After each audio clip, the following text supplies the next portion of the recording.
from the city that never sleeps.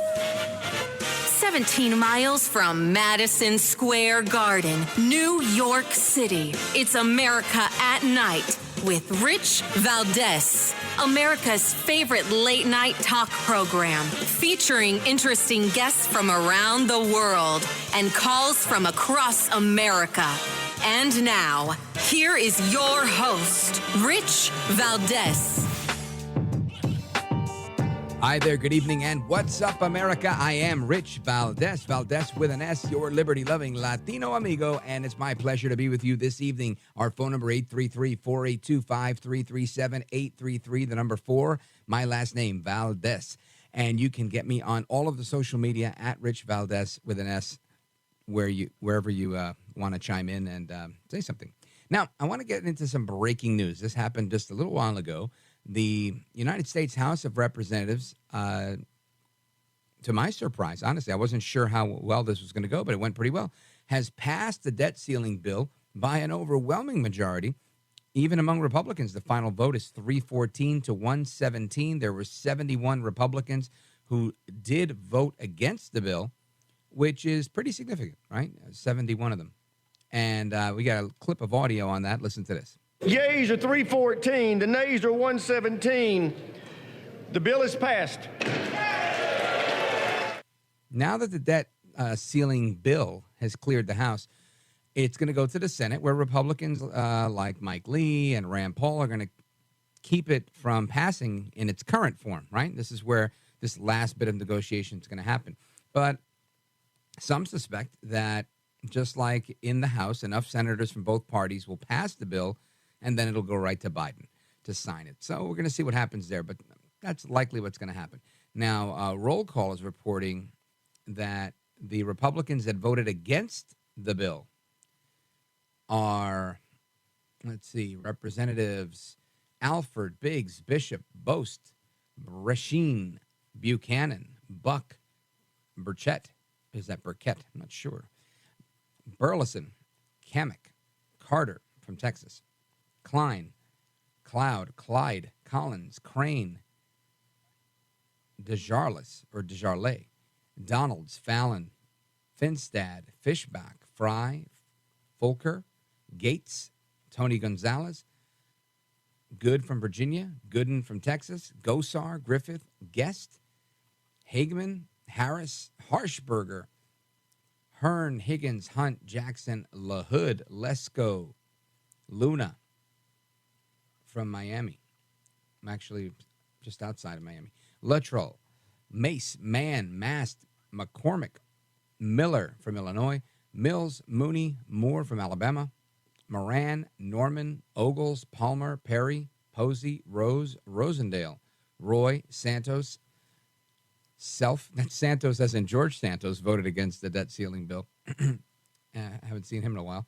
Self, Sessions, Sparts, Stubbe, Strong, Tiffany, Timmons, Van Drew, Van Dyne, Waltz, Weber from Texas, and Zinke. So those are the 71 members. I read them all just so that you would know who stood up for America.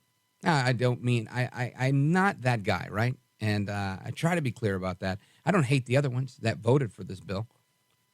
But I always clap for the underdog. I always clap for the guy that's doing his best. Because I think this is what has to be done for the American people, right? If they're doing it for us, who's doing it? This isn't a direct democracy where we get to vote on bills and debt ceilings. Sometimes, I get these ideas and I think, man, wouldn't it be cool if it was?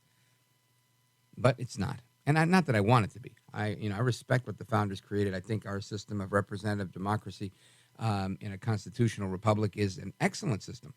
One, that is complex and it doesn't always give us the result that we want, but is one that works and works far better than many other systems. So that's the story on that. Another story I want to share with you, and this is an interesting one, is that of, I mentioned it yesterday, where the Chinese are kind of acting up again, going at us in a new and different way, a little bit more aggressive. When the Chinese fighter jet was caught on video intercepting a U.S. aircraft over the South China Sea. And many are saying this is unnecessarily aggressive. So I want to get into that a little bit later. We'll talk about that with our guest, Lieutenant Colonel Tony Shaffer, who's going to join us. But it's just, now we're not talking about China posturing. We're talking about them actually being aggressive towards the United States. This is a break from, what are they called, weather balloons or hacking or anything like that. This is in your face like a can of mace, right? This is the real deal. So I think, and again, not that the other isn't the real deal. That's just their unrestricted warfare. Now they're using traditional, build-up to warfare. I don't know if that's ever coming, right? I don't. I have no reason to believe that China is going to attack the United States, militarily.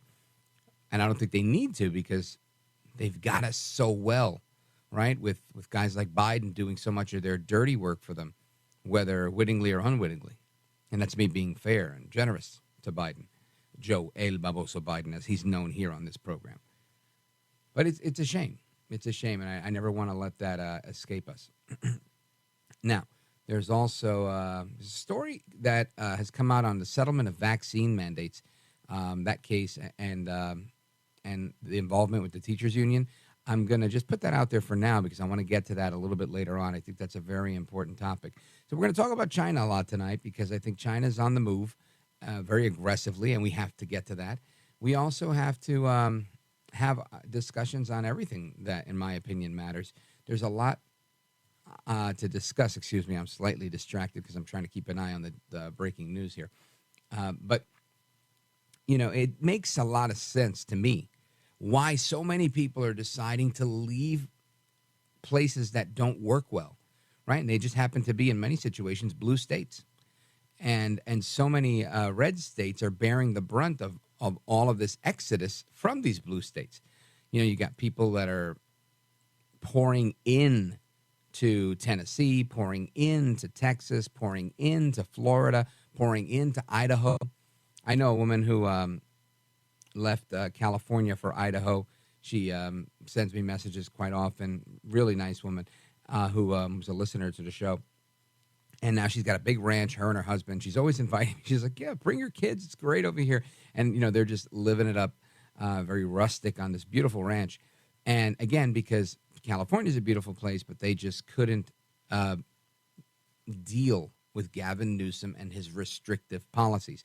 And I think this is ultimately what happens to so many people. And, of course, you hear people say, look, it's okay. You leave your blue state, come to our red state, but just don't bring your voting pattern or your blue state values. And I always say to that, good luck. Good luck getting somebody to leave, their blueness behind in their blue state. Now, I don't mean you can't let people in. Look, that's not up to you, right? States are open. People move all the time. That's part of our liberty. But the expectation to even think that might change is all I'll say is good luck, right? Good luck. The people that are leaving don't like it, and maybe they'll find something they like better and go, well, you know what, things are better here. All right, let's vote differently. Maybe that's the case. But in many situations, I tend to look at it like a cynic, and in the most cynical way, I would look at that and say, how do you think you get guys like Jared Polis elected, or guys like Beto O'Rourke elected? Is it all these native Texans that elect them, or is it a lot of transplants that come in from other blue states that start to infect their new blue state neighbors? That's what I think. That you combine that with college towns and young people that have been through the indoctrination mill, and voila, you've got yourself a Democrat elected in office and a very blue neighborhood. Anyway, more to come straight ahead. We're going to discuss this China aggression, also what's going on with Christopher Wray and the FBI. Chuck Grassley released a new memo. We're going to discuss that as well with Lieutenant Colonel Tony Shaffer straight ahead. This is America at Night with Rich Valdez.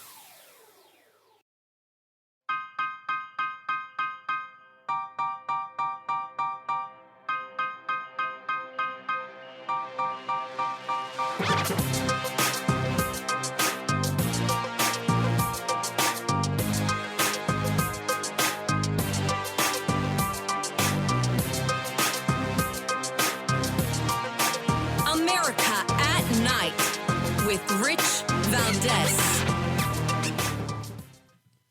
All right, America, welcome back. And a Chinese vessel has been suspected of looting a wrecked World War II battleship.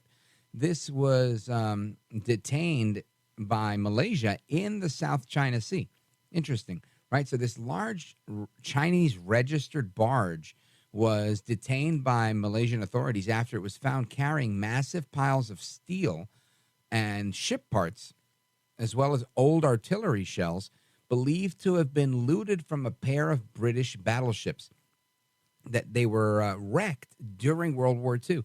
The Malaysian Coast Guard initially detained the vessel, a large bulk carrier ship that was there, because they were illegally anchored in Malaysian water in the South China Sea.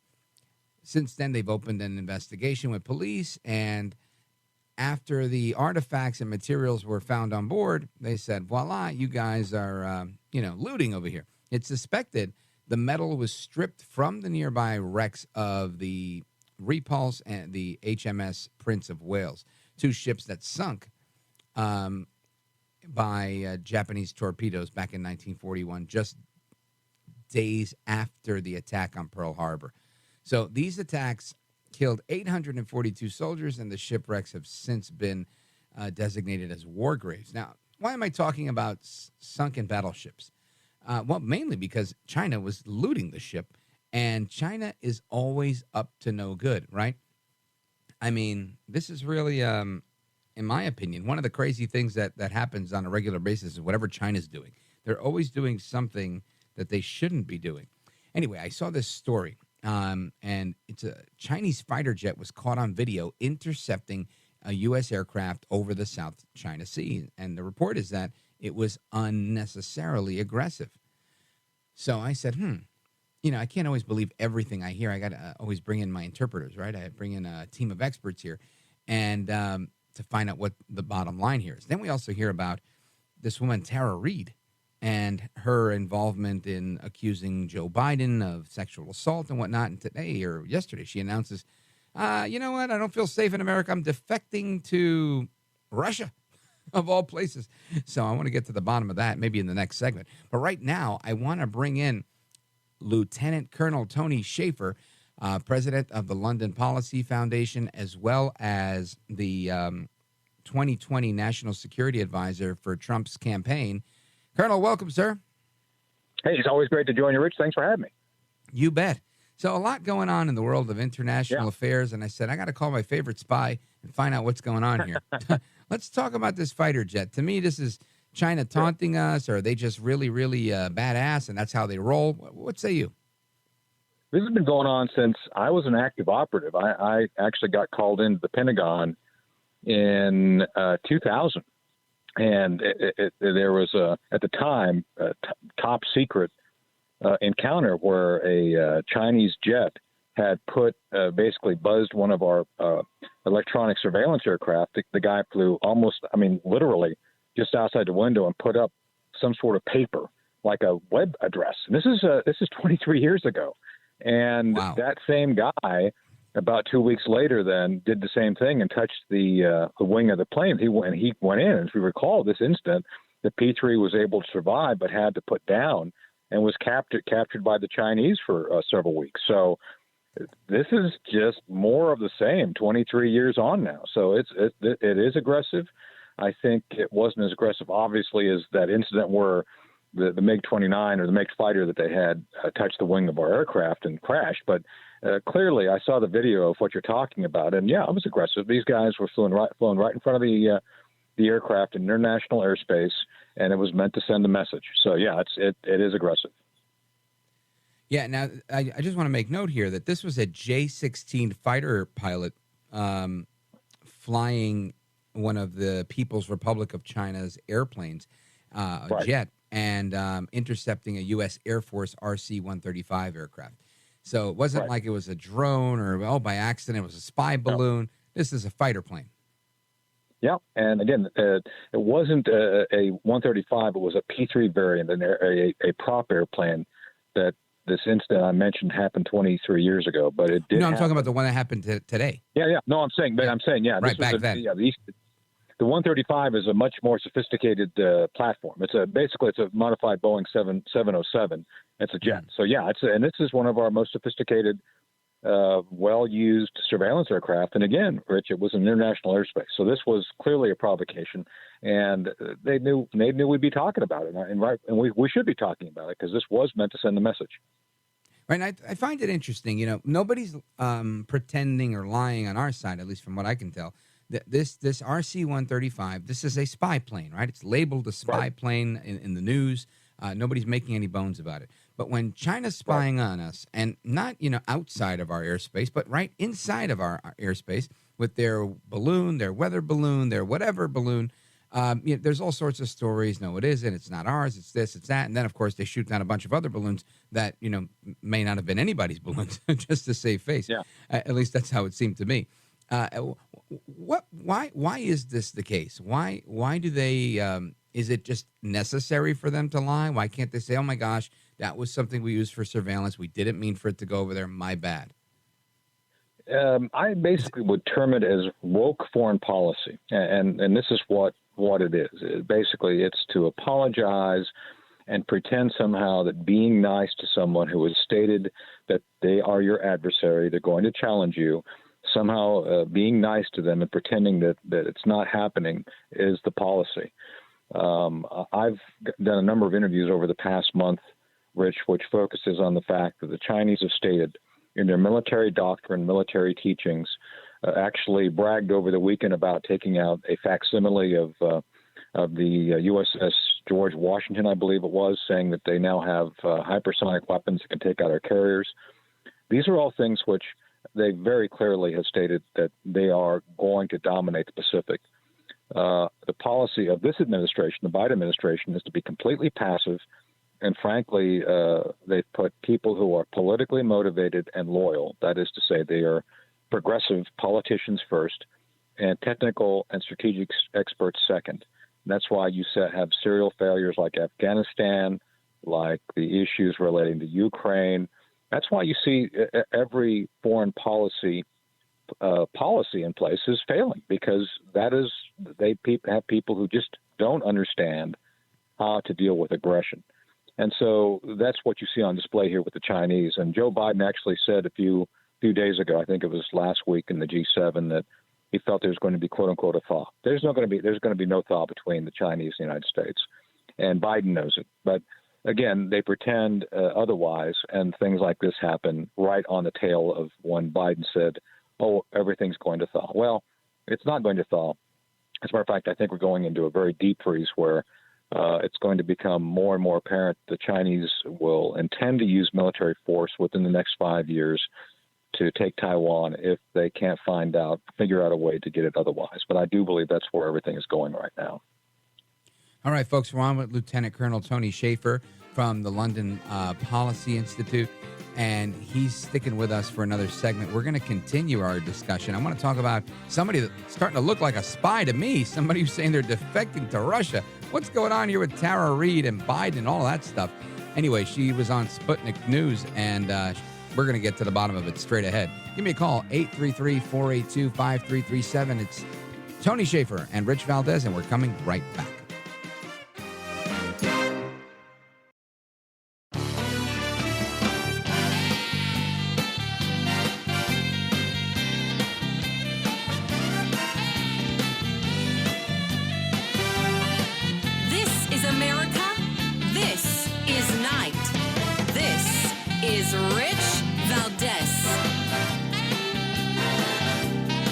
All right, America, welcome back. Rich Valdez, our guest, Lieutenant Colonel Tony Shaffer.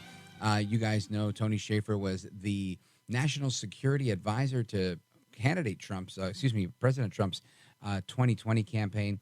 And I want to get into this story about the woman that accused Biden of sexual assault. Her name is Tara Reid. She has defected the United States. She's now in Moscow. She's in Russia, because she was concerned about her safety. Colonel, I want you to listen to what Tara Reid had to say.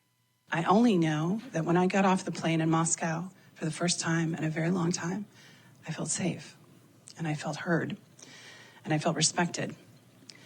And that has not happened in my own country. Now, she didn't stop there. And Colonel, bear with me because I want you to hear what Tara Reade had to say, because I find it so fascinating that she feels safer in Russia, as if, you know, I don't know, as if the Russians are better at protecting people than we are. And maybe they are. And that's why I want you to weigh in. But I want to give the context for the audience to hear of what she had to say. Listen to this. I did talk to U.S. Congressman Matt Gaetz. I have not concealed anything. I told him I was in Moscow, Russia, and I told him why.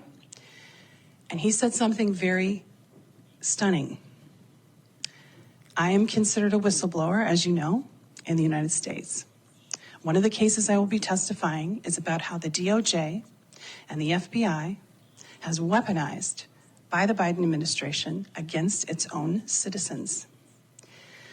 So he said, Tara, you know, I'm worried about your physical safety in the United States. As a U.S. citizen, to hear a U.S. congressman basically say they couldn't protect me in a whistleblower case is stunning. Now, Colonel, tell me what you make of this, because, I mean, we've heard all sorts of things. There were the FBI whistleblowers last week. We now have Christopher Wray, the FBI director, being held in contempt. There's nothing but evidence that probably some of your former colleagues that are spooks as well are running the show at the FBI, doing whatever they feel like doing for whomever they feel like doing it for. And it's all against American people and against the Constitution and against all the nice, you know, I don't know, donuts and ponies that we all believe in as Americans. And it's all crumbling down as we watch it. Maybe that's my hyperbole. What say you? No, you're right. So, look, none of my friends are left there. I've been undercover 3 separate times and 3 separate, very different operations with the FBI. Everybody I worked with are long since retired, and I think they recognize what you do about the rot within the Bureau. Let's start with Tara Reade. First, to give a little history, she actually came forward with these allegations during the Me Too movement, and because they were against a prominent Democrat, she was ignored. So a number of my former left friends have left the left because of people like Tara coming forward saying, hey, I was abused, and then being ignored. So, you know, that kind of removed any credibility of the Me Too movement, because I think her allegations were credible. Regarding the whistleblower issue, look, Matt, the whole thing with Matt Gaetz and what she was saying about her being a whistleblower, I kind of get that. You know, Rich, I was a whistleblower, and they told me the same thing. Speaker of the House, Denny Hastert, had to personally ask me to testify, because basically if you get into it, no matter what they say about protections, there's no protections. And you know you're putting your life on the line if you're going up against powerful men. So that indeed, I think, is a concern. I don't think she had to run to Russia. I think there's other things she could have done. But she made a pretty big point. And I find it curious that John Kirby, who I know he's currently the spokesman for the National Security Council, made a big point to point out how, you know, gee, this is really inappropriate. Anytime the White House comments on something, I always believe that it's appropriate, because, you know, the moment they chime in, it's on their mind. So the fact that John Kirby brought this up as an issue today tells me there's some smoke there, maybe even a little fire, because that next point of what you said, there's ample evidence, especially today. We finally got confirmation from the FBI, finally confirmed the existence of that document relating to Joe Biden and the so-called bribery scheme that he's been accused of. So at this point, Rich, I don't know who could be trusted within the Department of Justice, within the FBI, or the White House. I actually have been on the phone speaking, or I actually met face-to-face with one and talked to the other today, 2 former U.S. attorney generals about these issues. And I can tell you there is great concern by these men. I don't feel comfortable bringing up their names, but people could probably figure out who they are based on my history and who I've spoken to. But I can tell you, from meeting with both, from talking to both of these men, the fact that Merrick Garland has lied to Congress, has obviously completely ignored obvious credible allegations of wrongdoing and bribery. That is something that every American, no matter what party you're in, should be concerned about at this point. Right, and I'm looking at a memo put out today by Chuck Grassley saying that, and this is as a follow-up to what Chairman Comer got out of the Oversight Committee. And there's a quote here. It says, while the FBI has apparently leaked classified information to the news media in recent weeks, jeopardizing its own human sources, it continues to treat Congress like second-class citizens by refusing to provide a specific unclassified record. Director Wray confirmed what my whistleblowers have told me pursuant to legally protected disclosures. The FBI-generated document is real, but the Bureau has yet to provide it to Congress in defiance of a legitimate congressional subpoena. This failure comes with consequences. So they have the proof. The proof is the whistleblower saying, I saw Biden taking bribes. And they're like, oh, we don't know what you're talking about. With that form, we use that with informants. You can't use it. It's not even credible. Come on. What are you talking about? Turns out it's real, right? And it's always been real. And I'm amazed. And let me answer this for me, because I think everybody wants to know. Do we live in a third world country that's just dressed up like a superpower? And have we always done that? Or is this a new thing that America's dressing in drag as a banana republic? Rich, I think it started after World War II, and Eisenhower in his final speech warned us about this military-industrial congressional complex. And he did mention Congress in his speech, and people tend to forget that. And what you've seen is the establishment of the permanent bureaucracy within the government, is also aka the deep state. And what happens, and because I get this question, I do talks all the time, and I get this, what is the deep state? Well, the deep state is that permanent bureaucracy, which was essentially formed, as Eisenhower defined it, the military-industrial congressional complex, which kind of feeds on America taxpayer dollars that we pay in, and obviously the debt ceiling. Those monies go to any number of programs which enrich a lot of folks. So that's what we see. And so the people who are most apt politically to align with the deep state are the left, because the left has no interest in following the law. They don't believe the Constitution is a permanent document. It's fungible. It could be changed. It could be moved. And so that's why there's a natural link, I would basically say, between the deep state and the Democrats, because they feed off each other. And, look, I took an oath of office. I testified to wrongdoing that I observed. And, it's a tough position to be in because, Rich, a lot of people do feel that we are obligated to defend the Constitution, to live up to our oath of office. And a lot of people don't. And I think Chris Wray doesn't care about his oath of office. He's a politician first, a FBI supervisor second. And that's unfortunately where we're at. So it's been growing. And I think it's just more obvious now than it ever was before, because you have a president who is completely corrupt in office. And, the old Japanese saying, the fish rots from the head. And that's what we're seeing. Disgusting. I don't know what to say anymore. I really don't. Yeah. I turn to you for hope, sir. Anyway, folks, we're on with Lieutenant Colonel Tony Shaffer. He keeps it real, right? If anything, you keep it real. We're going to come right back. Hold that thought. Our phone number, if you have any questions for Lieutenant Colonel Tony Shaffer, 833-482-5337, 833-4-VALDEZ. This is America at Night with Rich Valdez.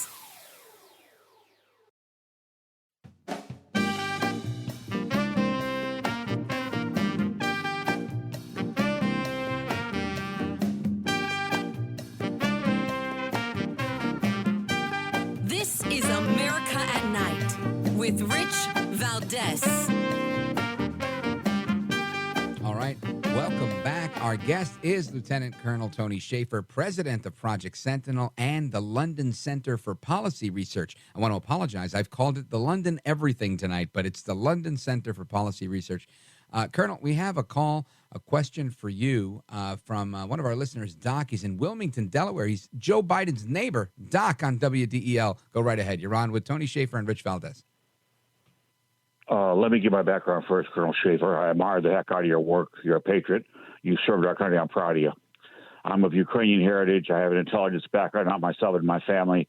A dear family friend of ours was a super great for CIA for 20 years.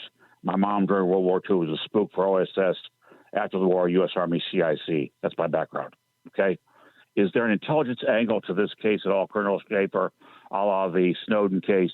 Or is this simply the case of a very desperate and scared young woman who is fleeing to the only place on the planet where she thinks she can find safety? Your thoughts, sir? You mean the Tara Reade case? Yeah. Look, I think the fact is she is in fear for her life. The issues that relate to the Bidens at this point indicate to me that they're like an animal in a corner. I mean, it was overused when Trump was president, but literally the walls are closing in on the Bidens.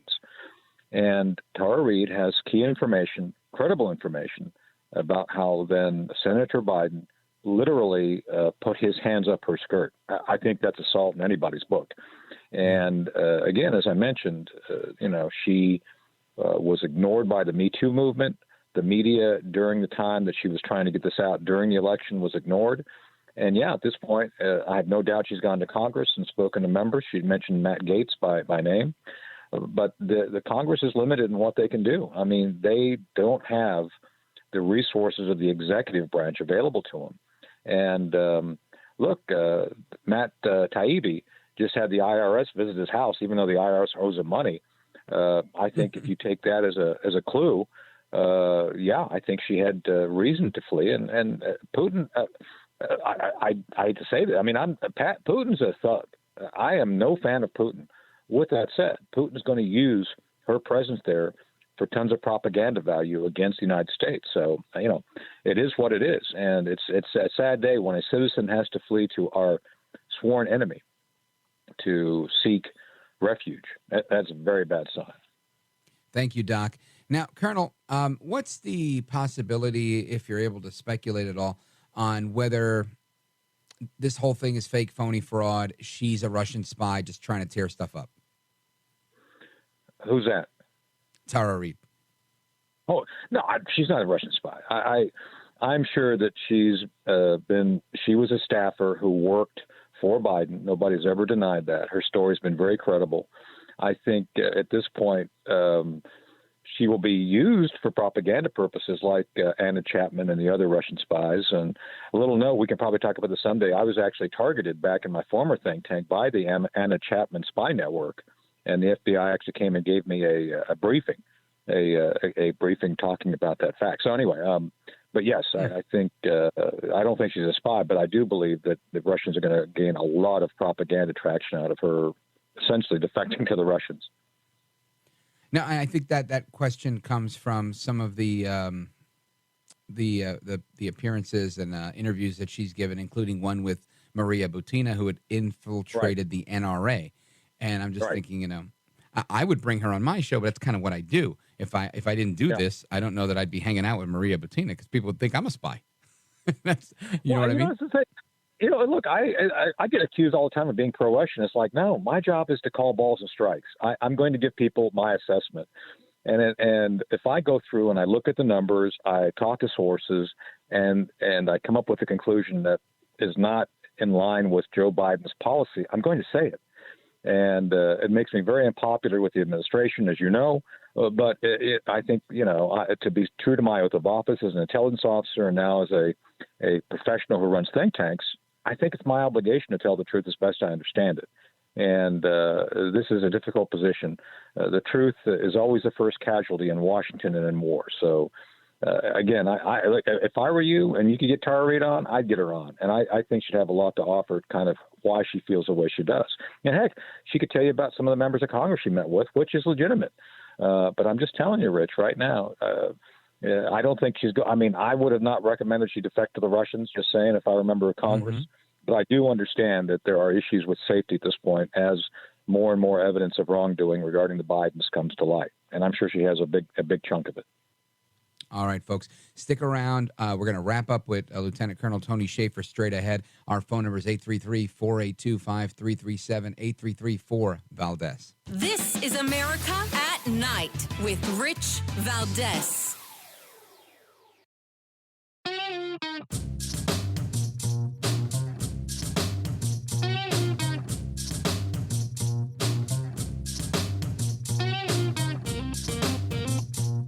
I want to listen to you, Rich, all the time. America at Night with Rich Valdez.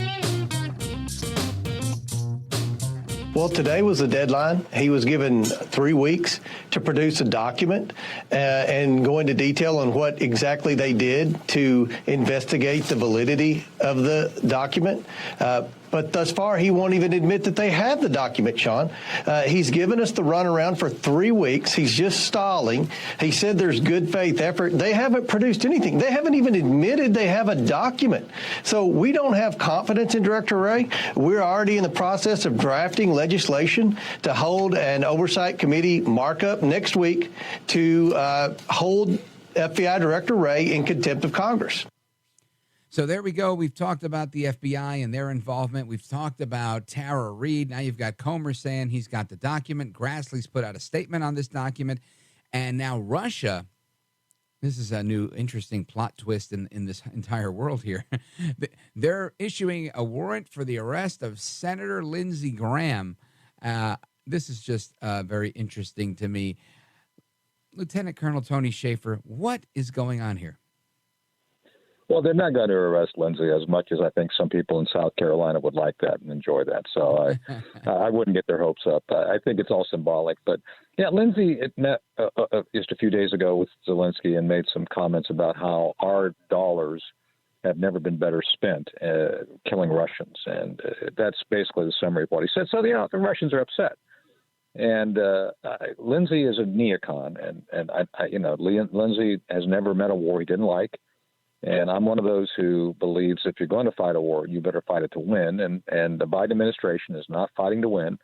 I basically call it woke at war. If you want to see how woke goes to war, watch the Biden administration because that's what they're doing. And Lindsey, I think, is on Team Biden at this point. So I think it's all a lot of bluster.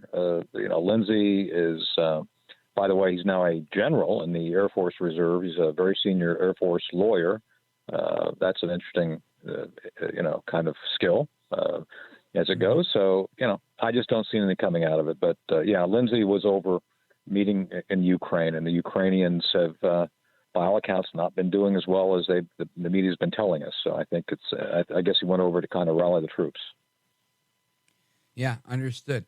Now, I want you to tell us, in 30 seconds or so, when people go to londоncenter.org, what can they expect to find? So you find a lot of the stuff we do regarding studies, Second Amendment, issues relating to international affairs, a lot of my interviews, and Project Sentinel is our sister site, which is a kind of a 501c4. We do a lot more active stuff relating to the issues we work on. And one of the things I want to talk about is we have something called Thought to Action, which is our podcast. We have a lot of notable folks on there. Members of Congress, people who make news, as well as my new radio show, which is not competing with yours, Rich. It's on the America Out Loud. It's on the America Out Loud network on weekends, 11 o'clock, both Saturday and Sunday. We started off with Andy Biggs the day that they talked about going after Secretary of Homeland Security when they wanted to impeach him, and then we just taped something with my dear friend Brigadier General Blaine Holt. Blaine and I are both Newsmax contributors. We were talking about China today, and that'll be this coming weekend. China. Fantastic. So, well, I'll make sure to tune into that. And folks, you should tune in to check it out too. Go to londоncenter.org and do what you can to follow Lieutenant Colonel Tony Shaffer. LT, thank you for being here with us. We appreciate it, sir. As always, Godspeed to you, my friend. You too. Thanks, Rich. Always great to join you. You bet. Thank you. All right, folks, more to come. Straight ahead, we continue our discussions on why are people leaving blue states and why are they coming to red states. Don't go anywhere. It's America at Night with me, Rich Valdez, and we're coming right back.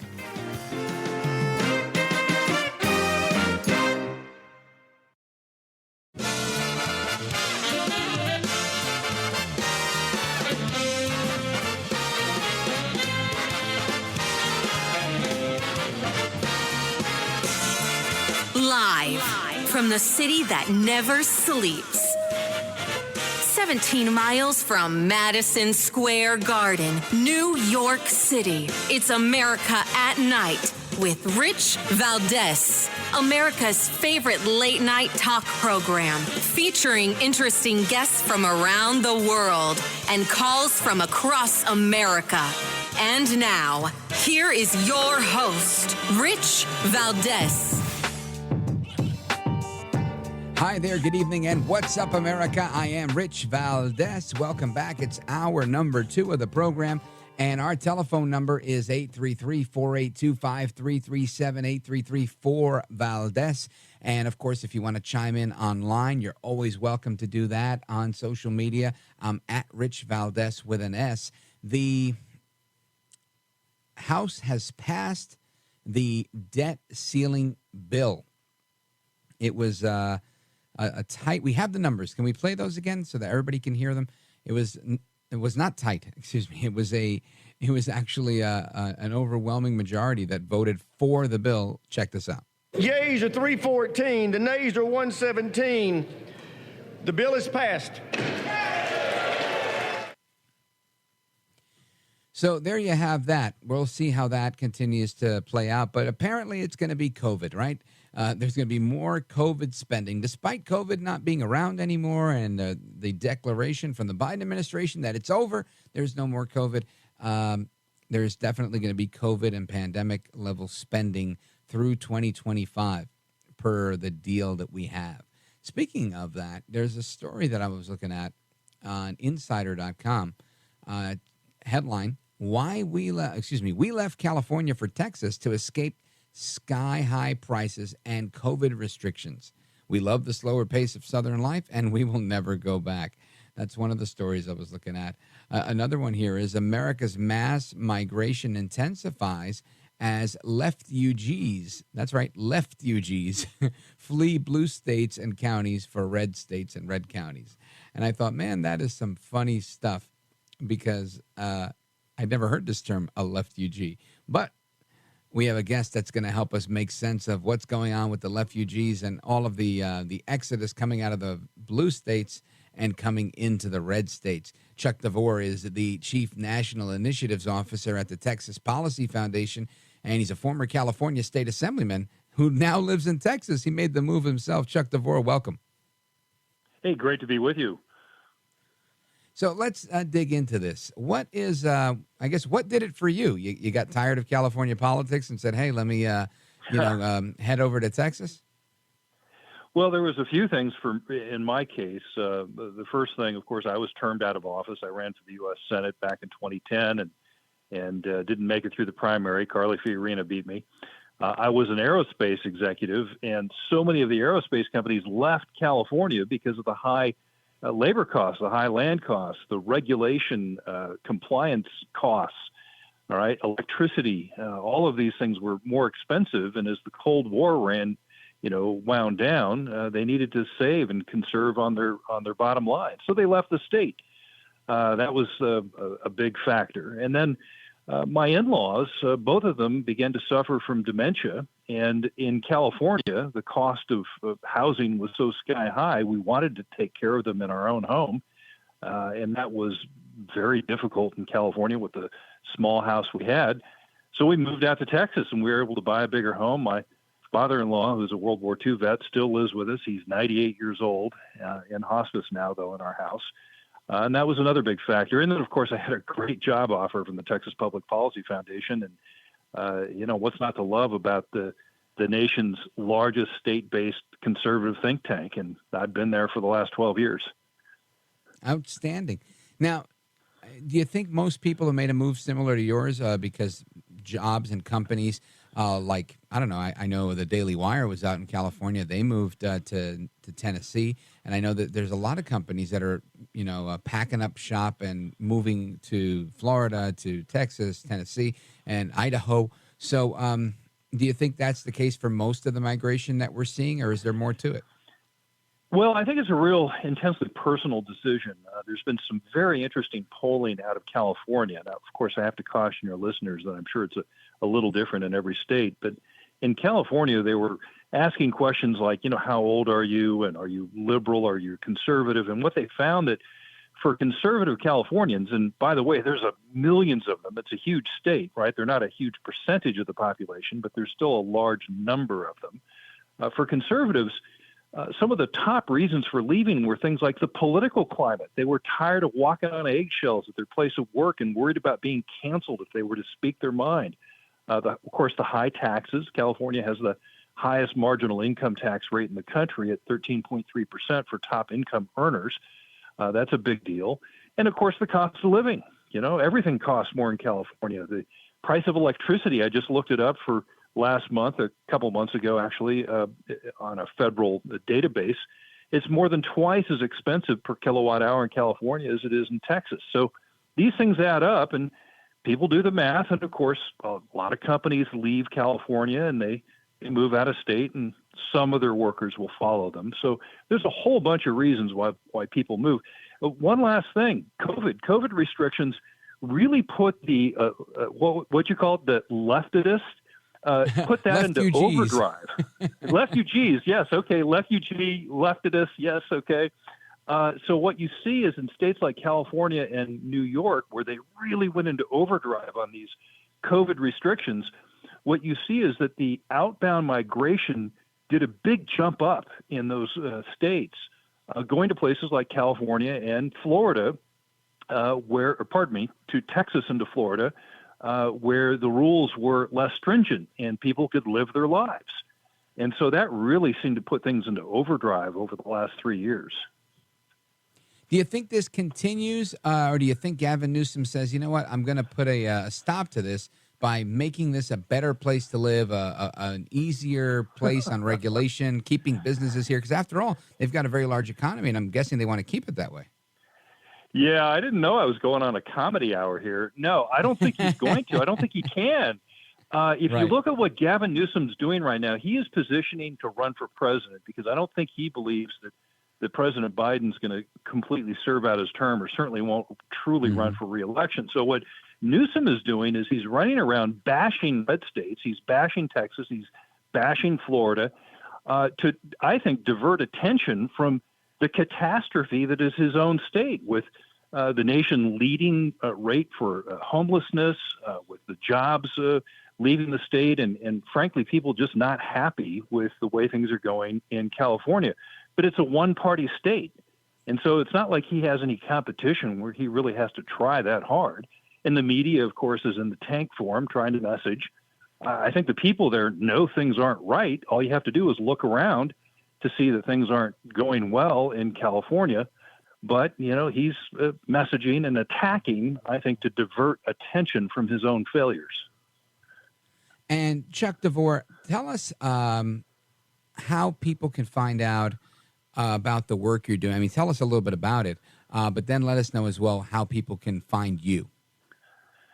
Sure. Well, I'm at the Texas Public Policy Foundation. We're at texaspolicy.com. As I mentioned before, we are the nation's largest state-based, right-of-center free market think tank based in Austin, Texas, 2 blocks from the state capitol. And I work with about 100 colleagues helping to make Texas more Texan and trying to make Texas a beacon of freedom for the rest of the country, saying, hey, here's how we do it here. Maybe you could copy some of the things that we're doing. And so I'm on Twitter at Chuck DeVore. Is my handle, and pretty easy to find on the internet if you Google me. Yep, excellent. At Chuck DeVore, that's pretty simple. And Chuck DeVore, I want to thank you for being with us, and I want to invite you back because I want to have some foreign policy discussion with you as well on another day, because I think it's always important to tap into everybody's level of expertise on those issues. Be delighted to. Outstanding. Well, Godspeed to you, my friend, and good luck in all the work you're doing. Straight ahead, folks, we get to your call and more. Don't go anywhere. This is America at Night with Rich Valdez. Call now, 833-4VALDEZ. That's 833-482-5337. 833-4VALDEZ. That's Valdez with an S.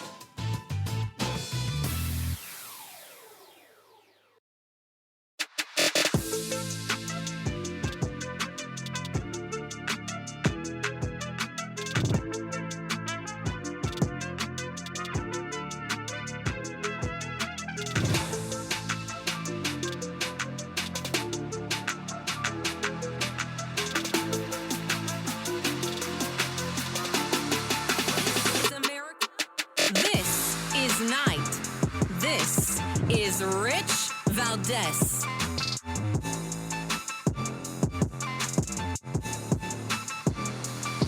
All right, America, welcome back. It's Rich Valdez getting to your calls, 833-482-5337, 833-4Valdez. And let's go to Lisa. She's in New Bern, North Carolina, WTKF. Lisa, welcome. You're on with Rich Valdez. Hi. It's nice to talk to you, Rich. Thank you, Lisa. Likewise.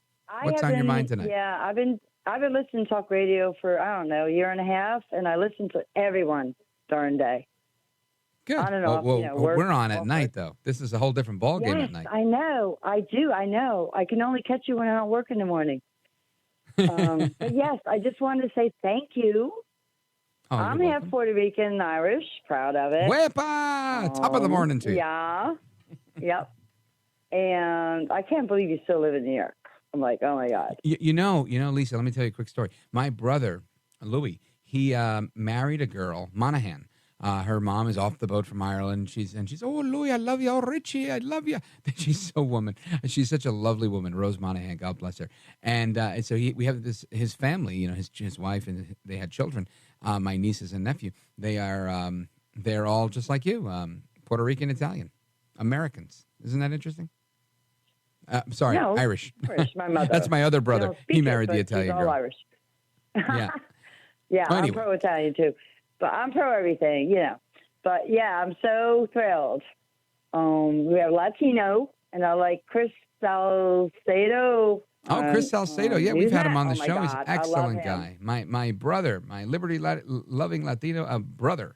He's fantastic. Love him here. Now, Lisa, tell me what's on your mind.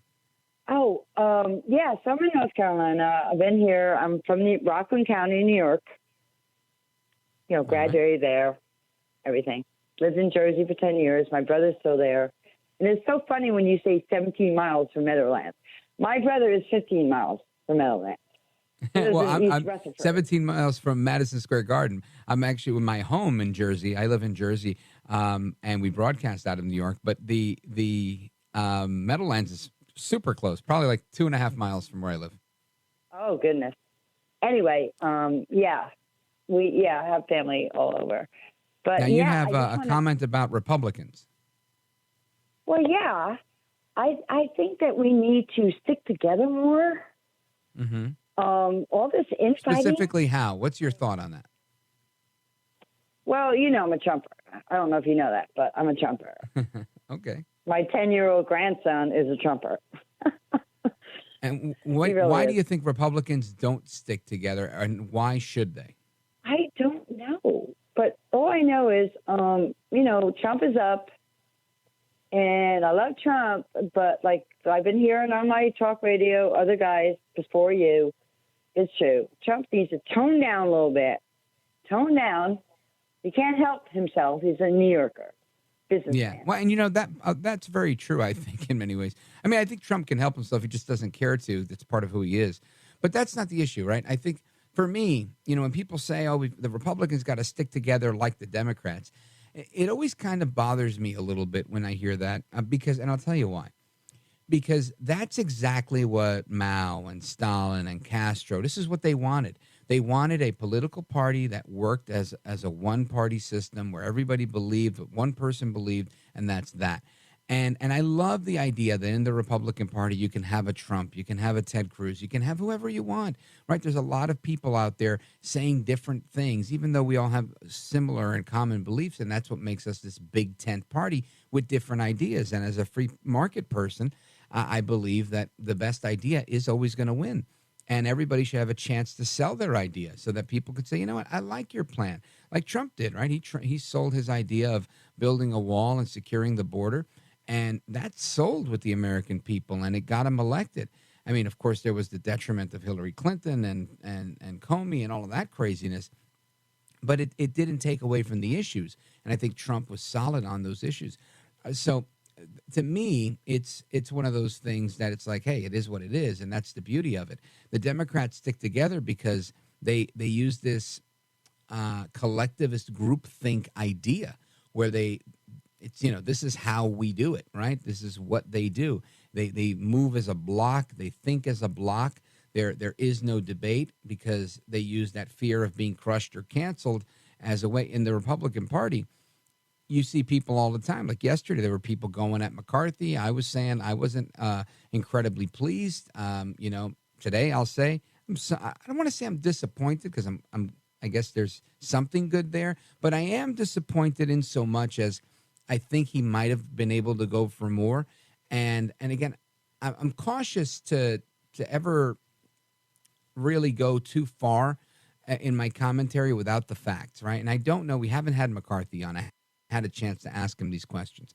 So if I have a chance to interview McCarthy and he does answer my questions, then I'll tell you, hey, look, I was really disappointed in what he had to say. Or I could say, well, I understand the position now. There were nuances that I wasn't aware of. So I realize governing is tough, and it's tough to strike a deal sometimes. And you feel like you're dancing with the devil a lot of times when you make these deals. And that is politics. And it's something I've never lost sight of. And I know that a lot of people in talk radio world, yourself and me, and others, that, we want to see a huge win every single time. And I don't know that we're going to. At least that's what I've learned along the way.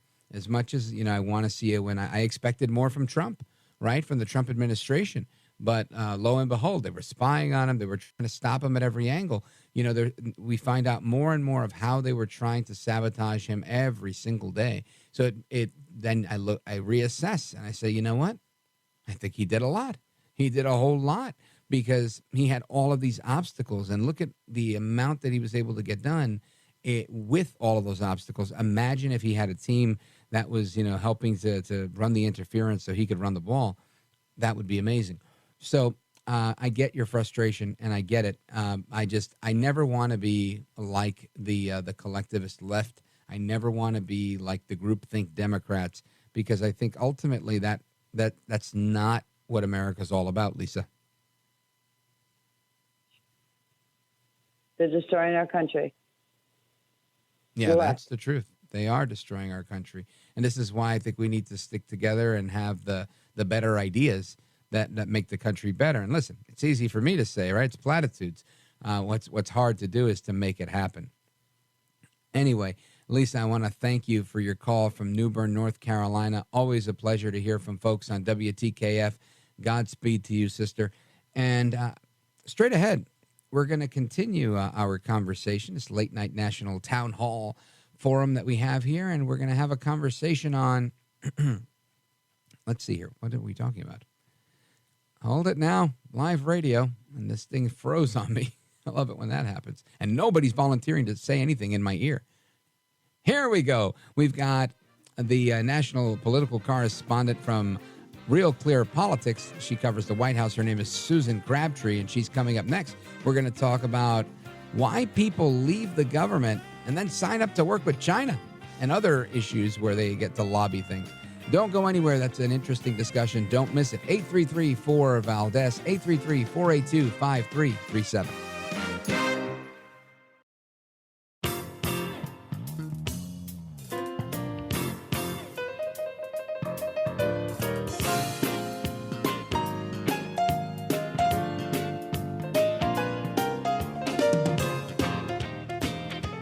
America at Night with Rich Valdez. All right, America, welcome back. And I want to continue our discussion on China, because I think China is, I don't know, like what they used to say on Seinfeld, you bad, bad man, Jerry, right? China's a very, very bad actor on the global scene, in my opinion. And, of course, they've been continuing their threats on Taiwan. Now they're threatening a U.S. jet, as you saw, or as you heard in our earlier segment with Lieutenant Colonel Tony Shaffer.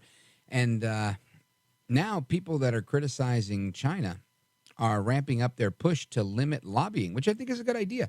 Lamentably, this is how I think they've done so much of what they call their unrestricted warfare, has been buying former U.S. employees, U.S. officials, and whatnot, and finding out what they know and getting them to do their dirty work. And they've done it through the Confucius Institutes and so many American campuses. And I mean, their web grows ever so greatly every time I look at it. And it's just shocking to see what's happening in our country when it comes to China. And how it seems to just go underreported, but not at RealClearPolitics.com, because Susan Crabtree is a political correspondent there. She previously served as a senior writer for the Washington Free Beacon and spent 5 years as a White House correspondent for the Washington Examiner. And she's our guest. Susan Crabtree, welcome. Thanks so much for having me, Rich. It's my pleasure. I would like to talk about your piece. I thought it was an enlightening piece on lobbying, and walk us through it, because other than you and I don't think any of the 6.5 million people listening have heard it. So feel free to elaborate. Well, there's just been this big push in Washington recently after the Republicans took over, but even before, it is bipartisan, to investigate China's malign influence in both its own country. As you know, it is both the Trump and the Biden administrations have deemed its treatment of the Uyghurs, putting them nearly 1 million in concentration camps, and to say it like it is, you can say forced labor camps. Or what they like to say, re-education camps. Yeah, that's their term for it, but it is pretty much nonsense when you hear about what's going on in those camps. Mm-hmm. There has been, ever since that recognition of genocide by both administrations consecutively, within months of one another, with the Trump administration ending and the Biden administration beginning, there has been a big push and concerns in Washington about the national security threat that China poses and the human rights abuses that it's been mountains of evidence painstakingly documented by journalists, by researchers, in academic journals across the board.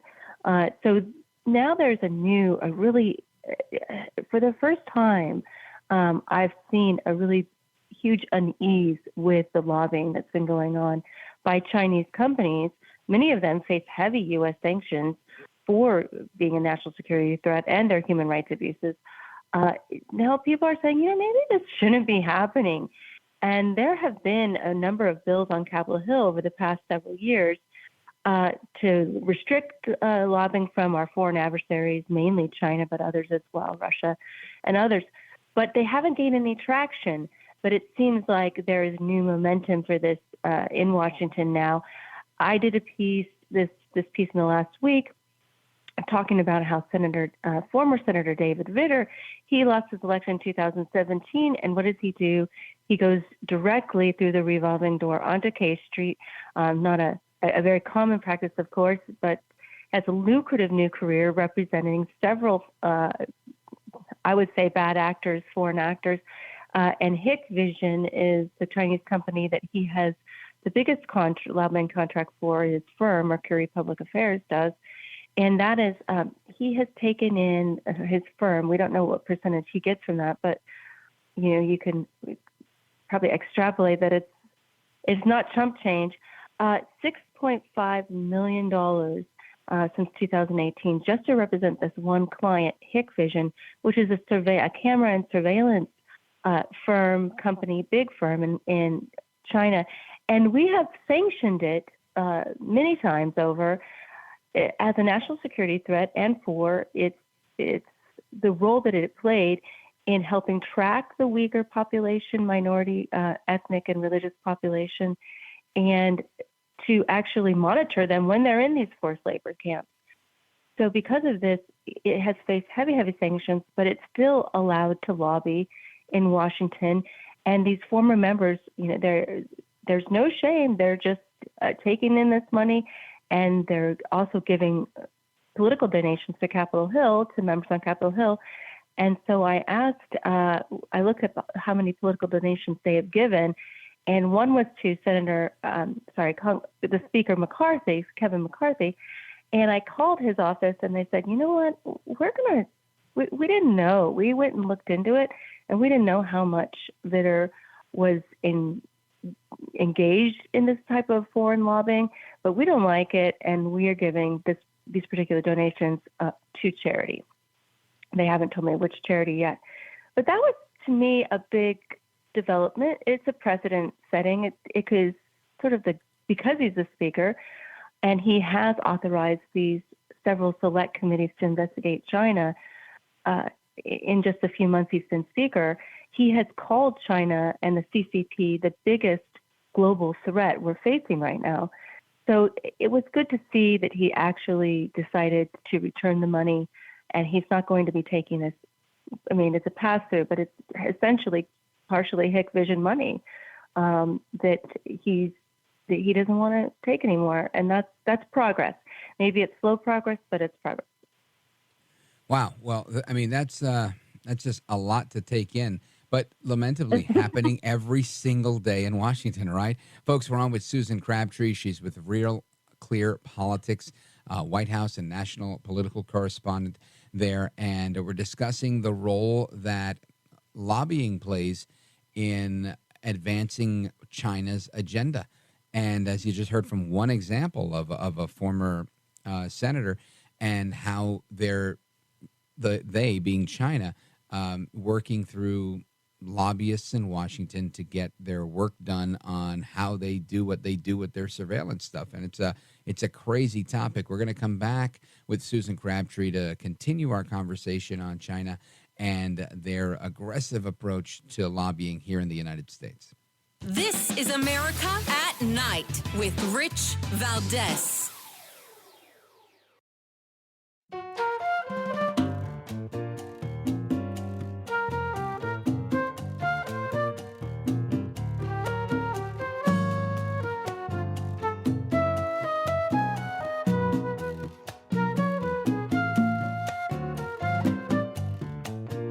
I want to listen to you, Rich, all the time. America at Night with Rich Valdez. All right, America, welcome back. And I was having a sidebar conversation with our producer, Mr. Hinton, during the break. He says, I don't know about you, but so many of my streaming platforms keep pushing TikTok on me, like it's great for you. It's nice for you. It's so nice at TikTok, these very friendly, fuzzy ads. And it reminded me of what we're talking about here with our guest, because Susan Crabtree is our guest, and she's with RealClearPolitics, where she's the White House and national political correspondent, and was just telling us about how lobbying is intensifying, and people are trying to hit the brakes on Chinese lobbying. And in your piece, Susan, you mentioned here, this is a really interesting factoid that I wasn't aware of, that since 2018, Hikvision had spent a combined $25.23 million on the many lobbying firms that they deal with. And for context, that's more than double that of Huawei, China's biggest telecoms company, in the same exact period. That I find interesting, because I know Huawei has their hands very deep in things. And we've heard, in so much as what we've heard of Huawei, that they were horrible, right? They were just very pervasive in their approach to the U.S. and getting into this market with 5G rollout and whatnot. So I just think that that's an interesting juxtaposition, Susan. Yeah, Huawei had faced several sanctions. Secretary Pompeo worked really hard to make sure people were aware that that its broadband services were these wonderful 5G technology, and it was being sold around the world, but it also had this sort of spying element to it that people weren't aware of. That Pompeo really made sure that the U.S. government is not allowing that to be part of our U.S. government. It's not going to be sold to the U.S. government. It's not going to be sold to U.S. customers, period. He took a big stand on that.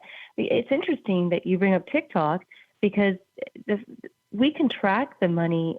There's a lot of what has to be reported when it's a foreign entity. As you know, that's this whole, it's called FARA registration.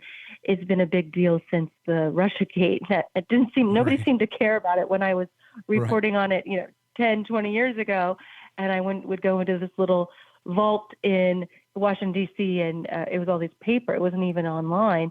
You had to go look up everything on paper. Nobody was there in there. It was you'd be alone sitting there looking. And you weren't even sure if the lobbyists were registering at all. There was no enforcement mechanism whatsoever. But now people are being brought up on charges, criminal charges, for not filing their FARA registrations accurately. And so, interesting, TikTok does not have to file under the Foreign Agent Registration Act. It is not considered a foreign agent because it still maintains, and where the U.S. government is buying this, that it is not controlled by the Chinese government, as we saw their CEO testify on Capitol Hill the other day. But interestingly enough, I did another piece recently on China's crackdown on Hong Kong, and there was a documentary that a think tank produced, American think tank produced, about Jimmy Lai, who is in jail. He's a Hong Kong businessman. It's a very successful textile manufacturer, clothing, and he went into journalism and he started two of the biggest Hong Kong Chinese speaking publications in Hong Kong that were very critical of the Chinese government. But in the last couple years, as you know, President Xi has cracked down on Hong Kong. It's not allowing protests and democracy organization of any type. So they have imprisoned Jimmy Lai under this national security law. And there's a documentary produced about him, and TikTok suddenly took it down. Why is that? And then they came back. I just want to say, when you mentioned about the CEO of TikTok testifying, I thought this guy was not only cocky and arrogant, but borderline belligerent when he was in Congress. And it was striking to me. Usually there's, you might get a little cockiness out of some of these executives, but usually they're somewhat contrite because they feel like, I don't want to screw with these guys because they might, try to make a bill against me. This guy didn't seem to care. It was strange to me, and it was noted afterwards that it was, I believe it was before one of the Commerce Committees instead of the Foreign Affairs or Foreign Relations Committee. So they're not as conversant, those members, on the human rights abuses and what the Chinese government is capable in terms of collecting people's data and privacy concerns with WeChat and other. I mean, the Chinese government uses WeChat. They put it on cellular phones and they give it to Uyghurs and say, you have to have this phone on you at all times. And it has WeChat on it so they can track their every move. I understand they could also control their money with WeChat. Exactly. That's exactly true. And it's very deeply concerning how much information the Chinese government, the Chinese people use WeChat so much, but the government is giving out phones with this on it. So they're trying to perpetuate this ability to spy on their own people. And we can go down the road of human rights abuses. I wrote a previous piece about new evidence of organ harvesting among the Uyghur people. It was first started on the Falun Gong in large numbers back in the early 2000s. We saw protests about that in Washington, and I didn't know what to believe, and there wasn't a lot of documentation on it. But now we have people who have actually escaped these detention centers and these concentration camps, forced labor camps, whatever you'd like to call them, and they have talked to people that are recognizable, very well-respected researchers who have documented that this is going on. And not only this is a very grim, gruesome topic, but not only are they harvesting their organs involuntarily, which is in the United States, we only agree to voluntary organ harvesting. Of course, we don't do it on prisoners, but these are prisoners of conscience, meaning they're put in jail for either their religious beliefs or their dissident status, and some of them are being harvested while these people are not yet brain dead, which is, they're still technically alive, and that is a egregious violation of international ethics norms, and it's getting more attention now. You might have heard about that. There was a China tribunal in the UK that found that they were doing this organ harvesting on a very large scale. And now we have an organ harvesting bill in Congress that was passed almost unanimously through the House and is waiting for action in the Senate. And that would just place more sanctions on any U.S. individual that has anything to do with the Chinese organ harvesting industry, which is it has become $1 billion industry just in the last few years. Wow. Folks, we're on with Susan Crabtree. She's a White House national political correspondent with Real Clear Politics. When we come back, we're going to wrap up. She's going to let you know how you could follow her. And these are some really amazing articles that she's writing. I highly recommend you check them out. Don't go anywhere. This is America at Night with Rich Valdez.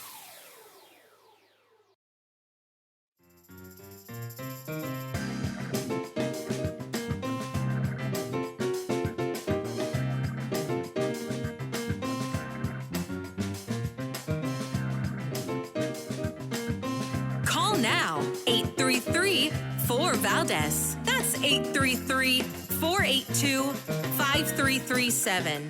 833-4-VALDEZ. That's Valdez with an S.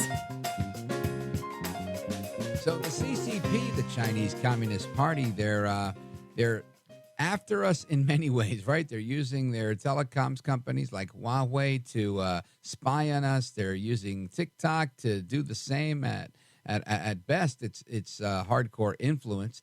They're going after Taiwan. They're all over the place. There's a war on religion in China. And if you're a Muslim, a Uyghur Muslim, they will put you in a concentration camp, shave your hair, sell it because human hair is that's part of what they harvest. But then they'll also sell and harvest your organs. I mean, it's just incredible what's going on. Our guest is Susan Crabtree. She is a White House and national political correspondent for Real Clear Politics. Susan, let everybody know how they can keep up to speed with you and the work that you're doing. Thanks so much. You can just go to RealClearPolitics.com. You can see my articles there. I'm under Office. And then on Twitter, I'm pretty active at Susan Crabtree. And that's basically how you would follow what I do. We've been doing this China Religious Freedom series. You can see those stories. There's 5 of them. We've been trying to go into great detail to expose, to have greater exposure to what is going on in China. Why is this regime, this President Xi, he is it's not the same as your grandfather's president in China. This President Xi means business. He has the Belt and Road Initiative, and he is trying to basically, there has been other leaders who have said in the past, and if you read Peter Schweitzer's book Red Handed, I would highly recommend that. He says, these leaders have said, we are going to give the West, to the U.S., we're going to sell them the rope that they used to hang themselves. Wow. We'll leave it right there. That's scary. Global dominance. Yeah, right. It's that global hegemony that the Chinese have always craved. And your comment about Xi Jinping, I think he's really trying to outdo Mao Zedong. And I hope he doesn't get a chance to. Susan Crabtree, thank you. Enlightening conversation. Excellent work. I appreciate you being with us. Thanks so much for your interest. My pleasure. All right, folks, more to come straight ahead. Of course, Open Phone America at the top of the next hour. Our telephone number, 833-482-5337, 833-4-VALDEZ. Give me a call right now.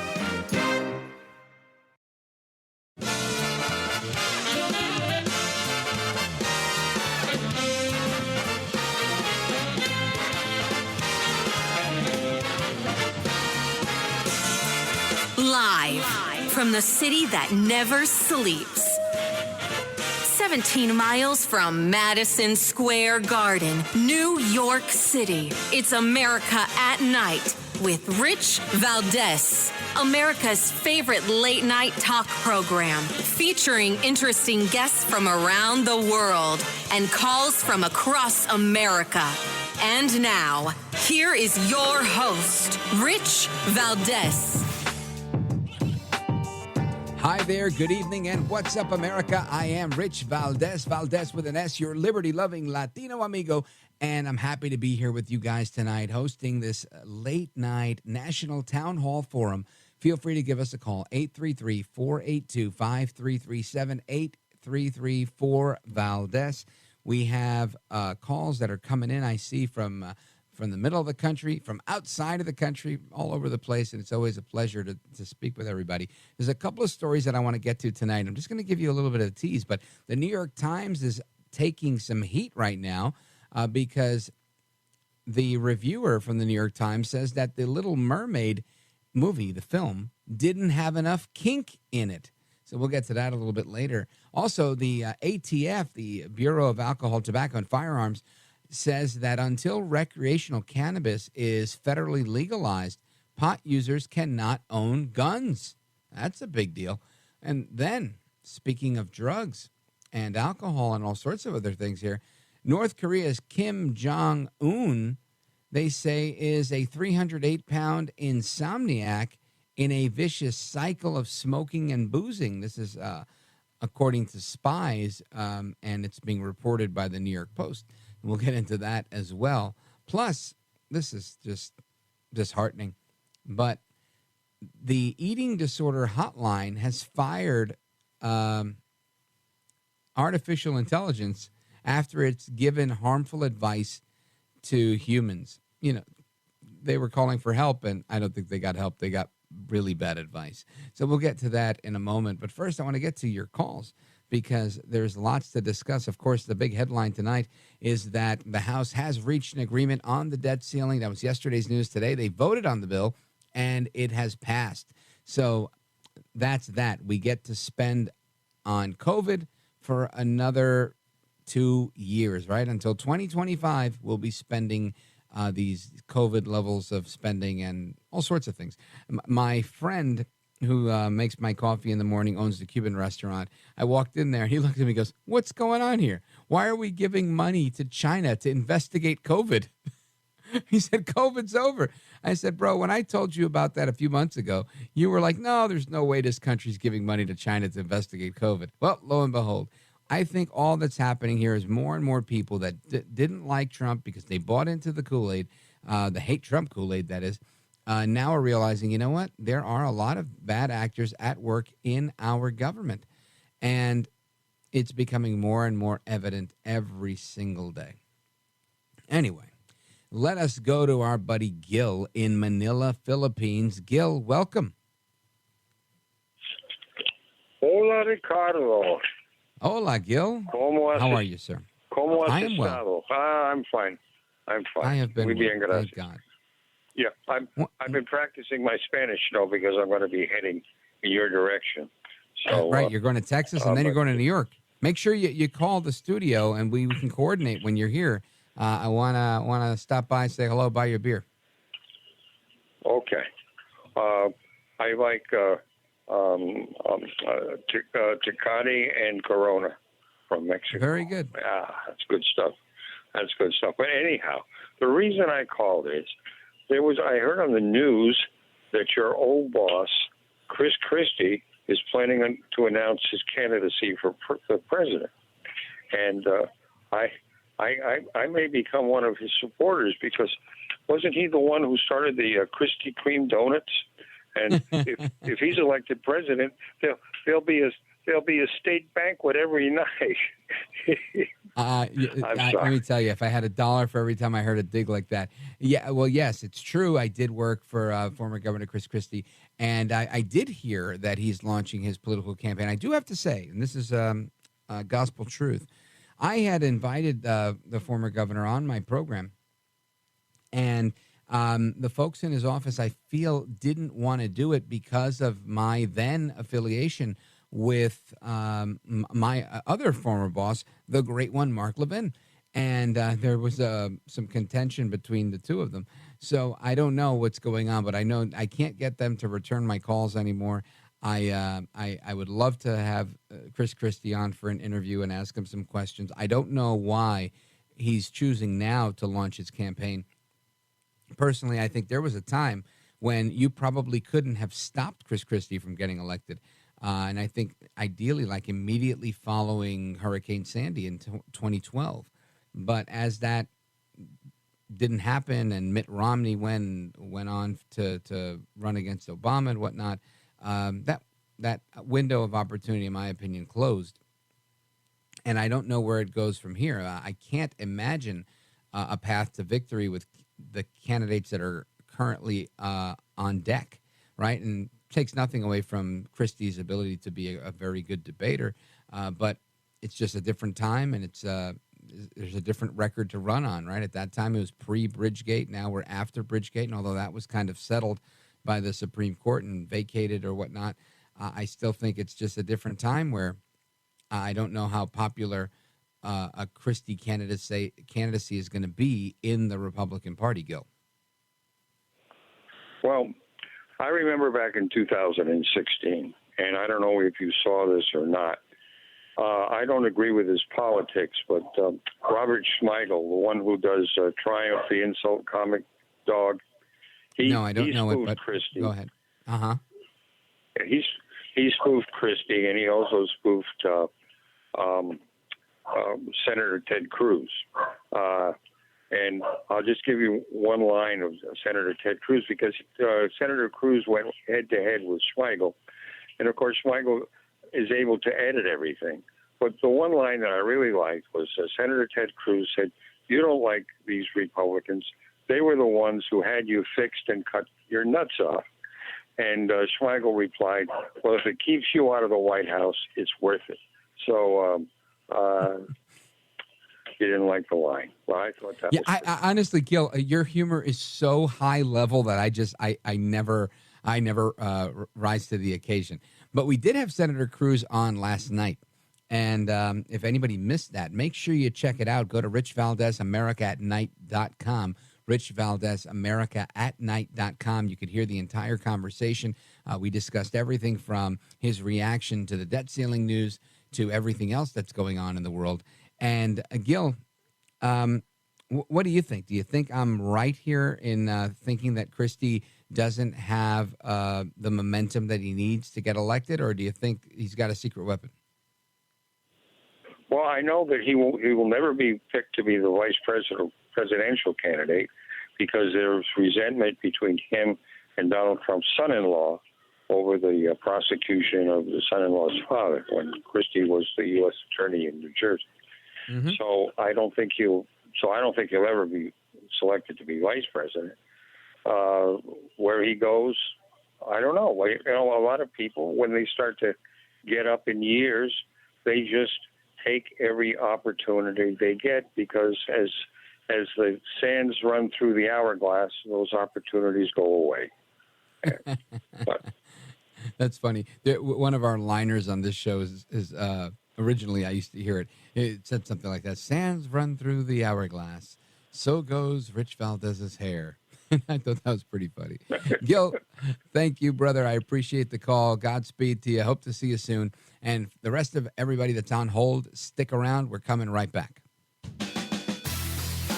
This is America at Night with Rich Valdez. Call now, 833-4-VALDEZ. That's 833-482-5337. 833-4-VALDEZ.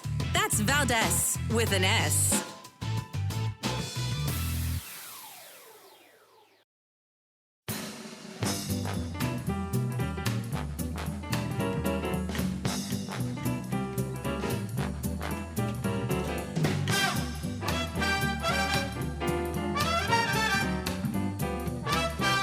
Thank you, Rich, and thank you for everything. I know you very well, and I listen, but I have a lot of people that listen, and they love your show, and I appreciate it very much. America at Night with Rich Valdez. All right, America, welcome back. So, listen to this. So the Little Mermaid didn't have enough kink, is what the New York Times review critically said about the film. Disney's live-action remake of the beloved classic The Little Mermaid has received mixed reviews, but one review from the New York Times is turning heads, and this is according to NBC Montana. New York Times writer and film critic Wesley Morris, who has written about Hollywood's addiction to racial reconciliation fantasies, says, these are his words, that The Little Mermaid, starring biracial American singer and songwriter Halle Bailey, forgive me, reeks of obligation and noble intentions and is missing elements such as joy, fun, mystery, risk, flavor, and kink. The PG-rated movie features a diverse cast and has been marketed as an experience parents can enjoy with their children. But Morris writes that he believes the movie was overly fixated on safely featuring its diversity, and therefore it fell flat. The new live-action Little Mermaid is everything nobody should want in a movie. Dutiful and defensive, yet desperate for approval, Morris wrote. It reeks of obligation and noble intentions. The movie's saying, we're tired. We tried not to offend, appall, challenge, or imagine. Well, that's his thought on that. Many took notice of Morris's review and his choice of the word kink. While the word kink has several definitions. Does it really? Really? Does the word kink have several definitions? Unbelievable. Yeah, I have a kink in my neck. That's not what they're talking about. Including a short, tight twist or curl. Yeah, I don't think he's saying there's enough kink, like there's not enough kinky hair in the movie. This is so silly. A cramp in some part of the body. Most critics seemingly assume Morris was referring to the unconventional sexual taste or behavior known as kink. Anyway, some questioned why anyone would desire more kink in a movie made for children. Others pondered if it was a Freudian slip, some kind of, secret request for more. Anyway, a lot of people mocked this review, saying the New York Times is upset because the new Little Mermaid movie isn't kinky enough, iHeartMedia News Radio personality Kenny Webster said on Twitter. So people are questioning what's going on. What's wrong with the media? Kids' movies don't need kink, you sickos. That's Christina Pushaw. She's the rapid response director for Florida Governor Ron DeSantis. Then there was a response from the author Jameson Shea, who asked in her tweet, why are you looking for kink in a children's movie? And, of course, these are all solid sentiments, right? So I don't know that we have any answers from the New York Times or their writer, Mr. Morris, on why he chose to say the movie didn't have enough kink. And, of course, he's allowed to say what he wants. We support free speech.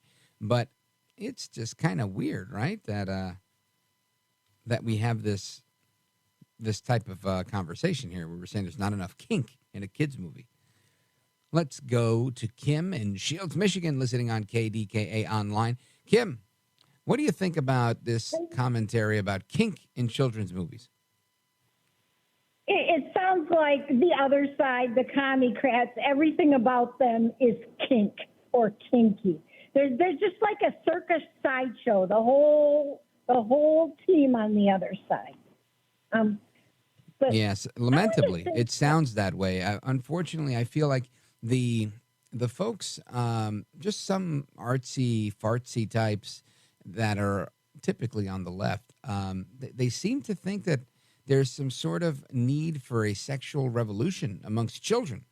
And, I've talked about that at times. If you missed my podcast where I discussed Daniel Carlton Gajasek, this is a very sick man who is under the tutelage, maybe not directly, but definitely indirectly, of, what was his name? Kinsey, his first name. Anyway, Dr. Kinsey. Dr. Alfred Kinsey, right? That's sicko. We've talked about him, too. Where these guys believe that intergenerational sex was part of every family's responsibility to their children. I mean, just really sick stuff. And that stuff trickles down into critics who write film reviews saying, yeah, great movie, but just not enough kink, man. Just absolutely insane. So I think you're right, Kim. It just, they're nuts on that side of the fence. What was your other point? Okay, I called in about the organ harvesting, but I want to say something really quick.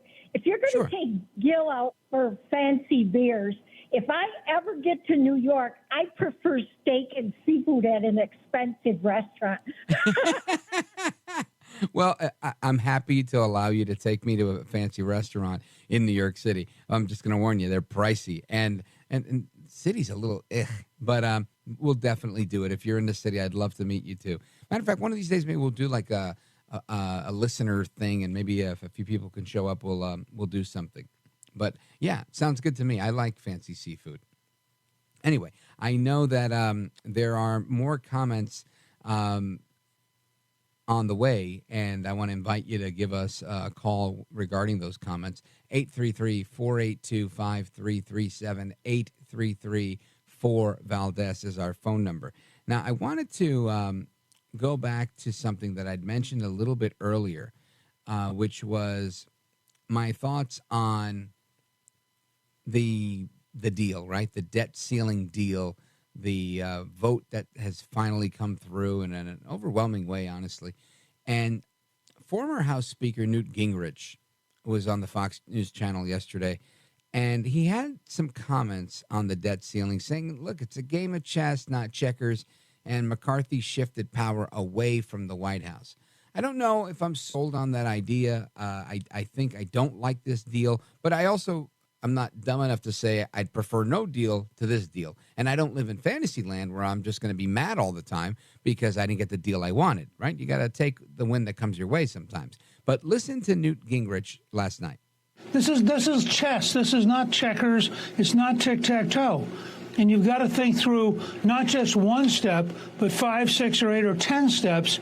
And in that consequence, I think that Kevin McCarthy got a pretty good deal. And most importantly, he shifted the balance of power and the balance of leadership away from both the Senate and the White House.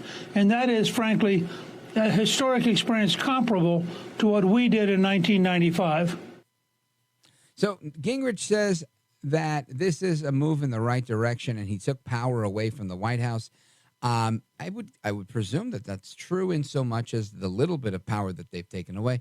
I don't want to be dismissive of McCarthy's deal here. I'm just a little frustrated that we didn't play dirtier or harder. Now I know Kim was holding on because she wanted to tell us about organ harvesting. Kim, go right ahead. Thanks, Rich. I wanted to tell you about a story that I read. I believe it was the Epic Times about 2 years ago. Mm-hmm. The Chinese lady that wrote the article was telling how her and her mother got to visit her father, who I think he was a dissident or something in China. And they got to see him on the slab before he was cremated. And they went in the room. Their father was still warm. He had a scar up his neck. He had a grimace on his face. And China thinks they can take anybody's organs that they like. I know, it's a shame what's going on. Anyway, stick around, folks. Open Phone America continues. 833-4-VALDEZ, 833-4-VALDEZ.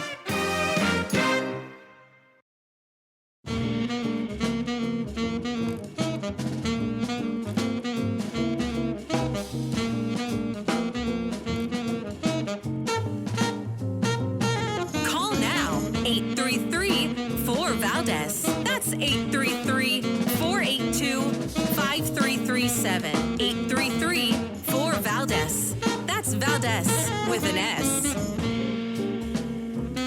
All right, America, welcome back. So in addition to The Little Mermaid, we were talking about Newt Gingrich and how Newt Gingrich says McCarthy has wrested some power from the White House. I don't know if that is the case or not. I'm tempted to say maybe. Maybe it is. Maybe we'll see. We'll see if we slowed things down. I don't think we did. I mean, I guess we did, with $2 trillion versus the $4 trillion that they were looking for. But anyway, let us continue. So there's a report here I want to share with you. Kim Jong-un, I can't even say it right. 308 pounds. He's an insomniac in a vicious cycle of smoking and booze. That's according to spies. And this is a funny article in the New York Post saying the chubby North Korean tyrant Kim Jong-un's weight has ballooned to more than 300 pounds as he pulls all-nighters in a vicious cycle of heavy boozing. and smoking, according to spies from the South Korea. Seoul's National Intelligence Service gave an update Wednesday on intensely monitoring the health of the secretive leader who came to power after his father, Kim Jong-il, died back in 2011 from a heart attack. Now, despite the reports in 2021 that he'd lost nearly 50 pounds on a health kick, Kim appears to have gained back all of it and more, the spies estimated, citing artificial intelligence of recent pictures. Adding that Un is estimated to weigh over 140 kilograms or 308 pounds, according to Yu Sang-bum, a member, or Yu Sang-bum, I'm not sure how that's pronounced, B-U-M, a member of South Korea's Parliamentary Intelligence Committee, and this was given at a briefing that they had. The missile-loving tyrant thought to be about 5'8". Wow, so he's like around my size and 308 pounds. I'm going to bring you a little update. I today hit 206 pounds on my scale. Yay! Cue the applause. Thank you. Now, it appears to be that he's been engaging in excessive alcohol and tobacco consumption, hoarding U.S. imports like Marlboro cigarettes. So the guy smokes Reds, huh? Look at that. They got a picture of him here. He does appear, he's got one chin. He's got a second chin here. So I've identified in this photo, there are two chins in this photo, and he does have a cigarette in his hand. So that part is, the second photo here. Yep, there it is, second chin. So he's got two chins in every photo. So some of this might actually be true. Oh, my goodness, third photo. Looks like there's the introduction of now a third chin. Kim Jong-chin might be his new nickname. Anyway, Kim has also been seen with scratches and bruises around his arms. The lawmaker suggests it was restful stress-induced dermatitis. The leader has faced ongoing speculation over his health, with extended public absences early in the pandemic, sparking fervent speculation that he was in a coma or even dead. Wow. His current expanding waistline and apparent hoarding of imports and luxuries comes as the Hermit Kingdom suffers an ever-worsening shortage of food and other necessities, and that's, again, from these intelligence sources. So that's the piece by Lee Brown in the New York Post. I don't know where we go from there, but let's go now to Rock Springs, Wyoming, KUGR, and check in with Bill. Bill, what's up, my man? You're on with Rich Valdez. Welcome. Hi, Rich. Back in the mid-'80s, when I was doing news on a radio station in Brownwood, Texas, Newt Gingrich chose to grace us with his appearance at the Douglas MacArthur Academy of Freedom there. And he came to talk about something in particular, it seems. He was advocating for American intervention of some kind in Angola. And when he opened up the floor for was questions... that back when the Cubans were trying to take over Angola for the Russians? I don't know. I don't all I remember is Angola. I don't remember what or why or how. I only remember the specific question I asked him. Having just read up on the Angola thing, I asked Mr. Gingrich, who was close enough to me that if I'd stood up, I could have touched him. He looked at me, and I basically asked him why it was that he was going to make a choice between the communists in the Angola government and the communists in the revolutionary forces that were challenging them. And he immediately broke his gaze with me, pointed to somebody in the back of the room, and took somebody else's question without a word to me. I have not believed a word that the man has said since. As a result, he is beyond. Newt is a very accurate thing. He's a lizard, but he's more like a snake. All right. Well, thank you, Bill. A little Newt bashing and contributed nothing to what we were talking about the McCarthy deal. Let's go to Tim in Sparta, Wisconsin. Let's see, WIZM. Tim, go right ahead. Yeah. Hey, how are you? I don't know, 50-50. Can you hear me? I hear you. The world hears you, brother. Go for it. Oh, okay. Well, no, I kind of agree with the other caller. What's Newt Gingrich? He's always yakking away, old politician. Do you wonder why people are mad? I just can't believe they don't get nothing done. They don't do nothing. What's going on with this new trying to get they don't get nothing done. Well, let's listen. I don't know if I have an answer to that, but I'd like to know: was there ever a time where we got things done? I don't know. Because I feel like there's an expectation to get so much done, and I don't know that we do. And again, this isn't a defense of anything. It's really just, I guess, I've always, in my entire lifetime, I don't know that I've ever seen government as something I looked at and aspired, and said, "Wow, thank God we have such a great responsive government." I think I've always looked at government and always been disappointed one way or another. And I know that I think just we have more means to communicate. We have more ability to be critical. So we are. And that's fair. I don't have an issue with that. But I feel like sometimes we have an expectation that is just outsized. And it's a shame. And not a shame that we have that expectation, a shame that we can't achieve what we expect, right? It would be nice to think that we could get things done, that we would have people that care about their country, that aren't sellouts, that a law enforcement establishment that doesn't, allow itself to be weaponized against the citizenry for political purposes. I just feel like they went after Martin Luther King.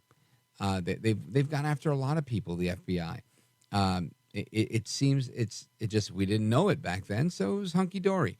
Now we know it, and now we're like, and again, just a little bit cynical, but that's my take, Tim. I just don't know that we'll ever be in a place where we get things done the way any of us expect things to get done. Just my thought. Right. What do you think? Do you think we get right? That? Well, it just ain't right because people pay taxes, and what you got all these politicians in there, and nothing changes. I'm with you. I would love to see somebody get in there and clean house. I just don't know that that's a real thing. I mean, look, Trump went in there and he said, "I'm going to clean house. I'm going to drain the swamp." And I believe had Trump gotten 8 years, he would have gotten so much closer to the goal of draining the swamp. But after seeing it and seeing what Trump brought to the table, a guy who stared them down every time they tried to stop him, and had the wherewithal and the financial ability to withstand the attacks, he did it. His kids were big enough to fight on their own. Just imagine if Trump were a younger man that had, a 5 or 6 or 10-year-old.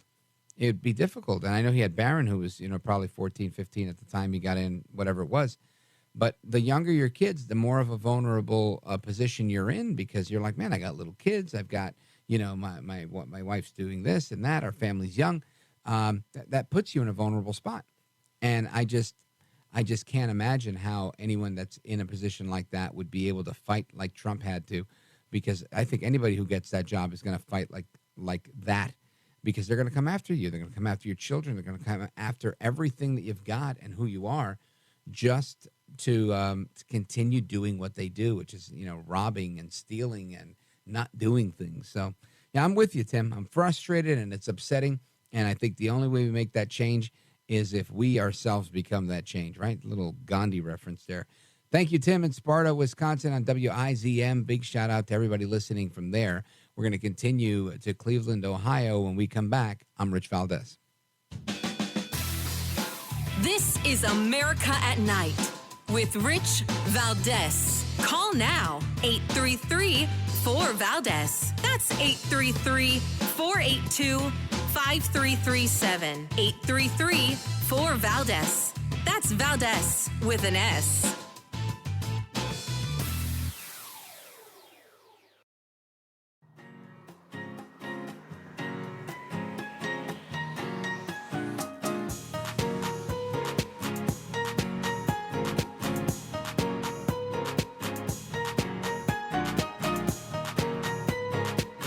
Voted best head of hair in live late night radio 6 years in a row. It's Rich Valdez. So we got a spending bill that now has no limit or or cut in spending until 2025, in effect. If they need to override any limits that were imposed, they're waivable, right? They can just waive it. The House did not reject the bill. They passed the bill. It looks like there's nothing that anybody can do to stop the bill. It's going to the Senate. Let's see what happens and what they do there. And as of now, with the bill being passed, those 87,000 IRS agents are back in play. Let's go to Alice in Athens, Georgia, WGKA. Hi, Alice. You're on with Rich Valdez. Go right ahead. Hey, Rich, I can tell you one reason that Congress doesn't get anything done. They don't want to do anything. They don't want to vote because they don't want people to vote against them when they're running for office because the congressman didn't vote the way that person wanted.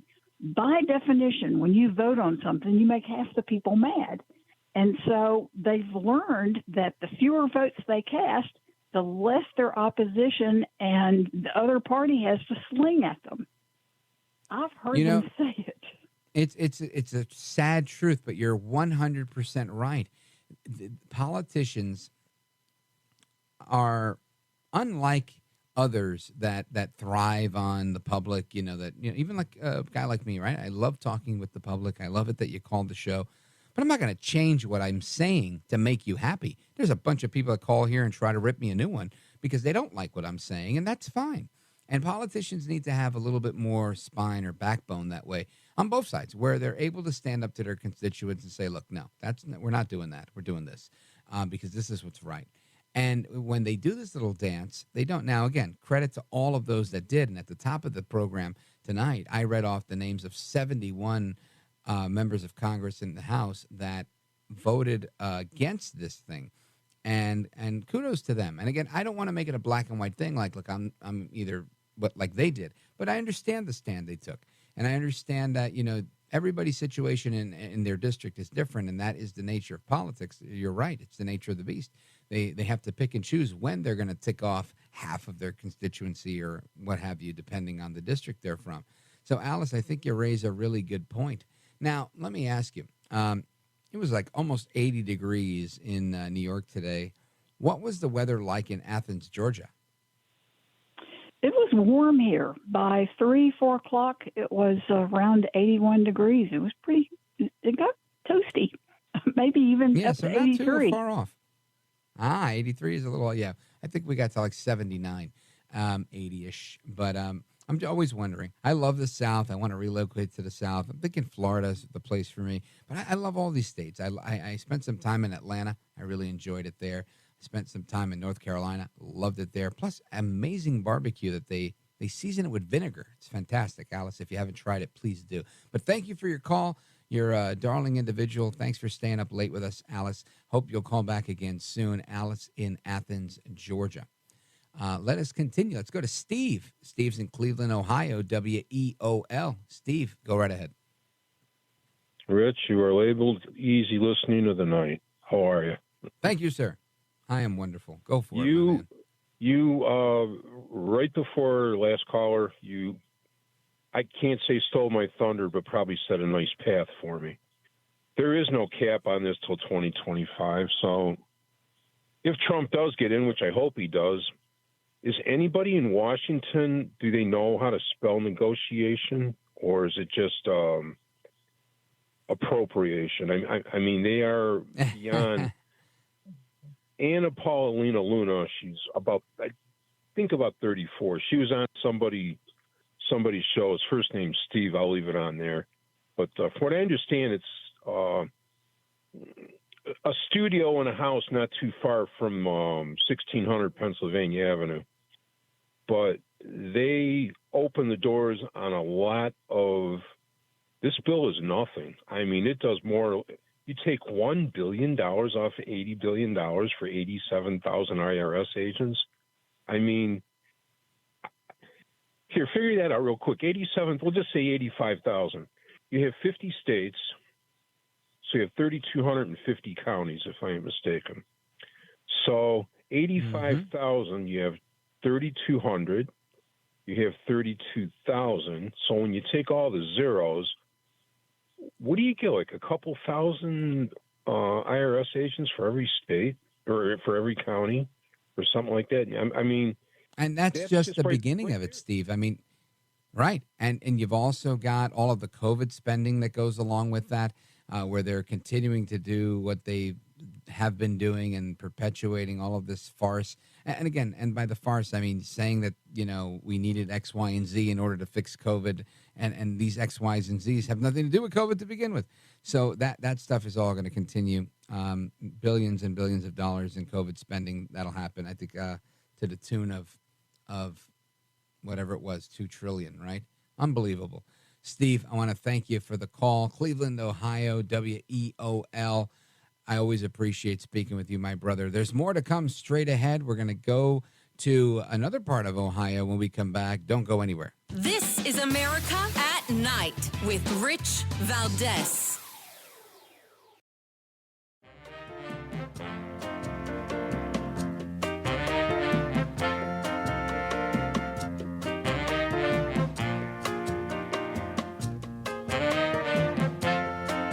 America at Night with Rich Valdez.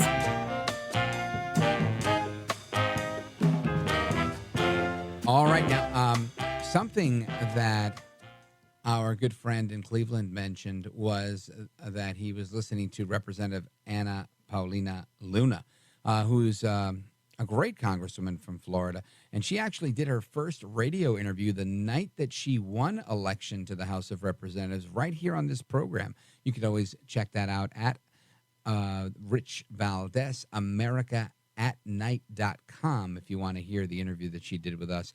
And always happy to have her back. If anybody's listening, let her know.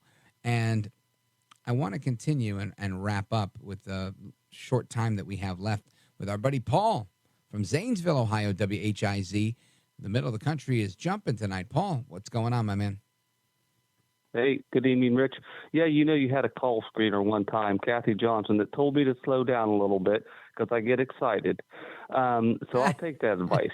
And I am upset with Joe Biden because he is not taking a more aggressive stance with China. They're sending these aircraft out there, and Gordon Chang said that this is, they're going to do something aggressive to try to start a war.